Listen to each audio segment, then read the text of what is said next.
So I'm talking about computing BC, before computers. This is an example of computing in the olden days. The Douglas DC-3 was one of the most significant aircraft ever made. It was made before there was any such thing as a computer. As you might think, there's a lot of math involved in designing an airplane. So how in the world did they do all the math to design the airplane? Hello, slide rule. You may have heard of this. I brought a prop just to prove that they actually exist. This is a slide rule. So it's completely analog. It's human powered, and the nickname for it was a slipstick back in the old days when every engineer had one hanging off of his belt. Hence the belt loop on the case. It was invented in the 1600s, right after Napier's discovery of logarithms, because it works by the principle that when you want to multiply, you're really just adding two logarithms and then taking the anti-logarithm. Multiple scales came around in the 1700s, so the first ones just had the AB scale. You could multiply two numbers and that was that. Later they invented all these other scales with logs and square roots and trig functions and so forth. The log-log slide rule came around in the early 1800s, and that actually had the logarithm of the logarithm and let you do roots and powers and things like that. We should know this man's name that I can't pronounce because he's the guy that did the heavy lifting. And interestingly, the slide rule didn't come to the United States until just recently, only 125 years ago or so. We were kind of slow to pick it up. So how do they work? This number one is called the index.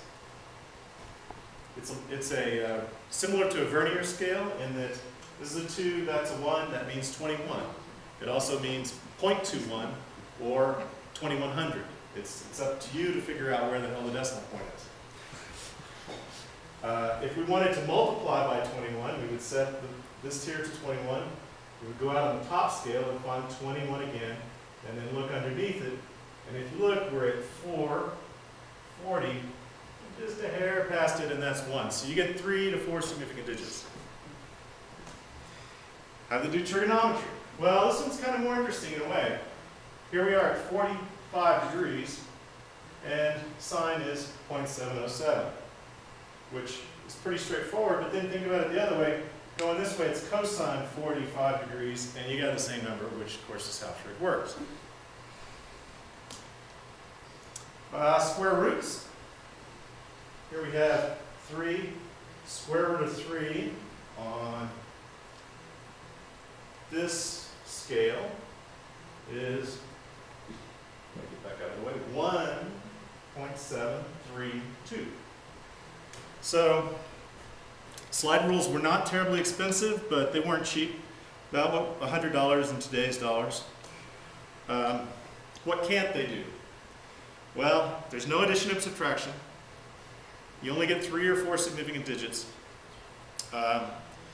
You always worry about the decimal point because you've got to kind of have your own sense of what the number ought to be. If you multiply 21 and 21, you can't be expecting the result to be 40,000. You've got to realize that's going to be 400 and something, right? They don't help you out much with calculus. You can't integrate or differentiate anything.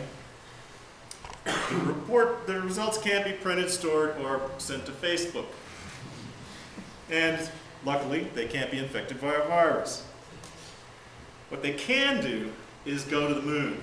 And the Apollo astronauts carried this particular slide rule with them on the way to the moon, and they actually used it to calculate various orbital dynamics and to help them actually land on the moon, because the computer they had on board was less than what most of us have in our watches today. So that's the story.